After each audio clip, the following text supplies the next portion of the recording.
The judge in the so-called Jane Doe lawsuit against the city of Johnson City considered final approval of a multi-million-dollar settlement today. It's our top story on First at 4. I'm Casey Marlar. Our own Ansley Daniel was there this afternoon. She joins us now live from outside the federal building in Greeneville. Ansley? Yeah, Casey, we just heard from the attorneys who are part of this class action lawsuit against Johnson City. We also heard from Sean Williams survivors who helped to break this all open several years ago. Now, this essentially wraps up a lawsuit that was initially filed by victims of Sean Williams, which eventually broadened to include anyone who filed sexual assaults reports with Johnson City Police between 2018 and 2022. Now, each victim that is part of the class action suit will get around $7,500 when everything is said and done. After the hearing, though, women who are part of a separate settlement for Sean Williams survivors spoke to the media, saying that they hope more women come forward. But despite the fear, I chose to see it through to completion. What kept me going was the big picture. Sadly, men and women experience sexual assault all over the world.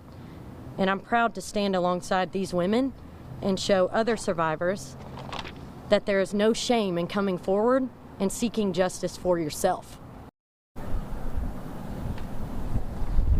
Now, my colleague Jeff Keeling was inside the courtroom with me earlier today. And Jeff, this is a milestone when it comes to several lawsuits centered around Johnson City and Sean Williams. That's right, Ansley. And you know, the lawyers who joined this case, and there were 5 of them by the end, had a lot to say about what even Judge Travis McDonough said was an extremely complex process. Vanessa Bear-Jones, she took the lead from the beginning of this case, and she said that the lion's share of the credit was due to the Sean Williams survivors and who willingly endured fear, uncertainty, and in some cases depositions where they were cross-examined by the defense. Something she says paid off, not just for them, but for the community at large. They devoted themselves to the case, and they did so together out of a sense of purpose and common cause for the many women whose lives this case touched and who stand to benefit from the class settlement. Today, it is my privilege to honor them and to hear them speak publicly about what this case has meant to them.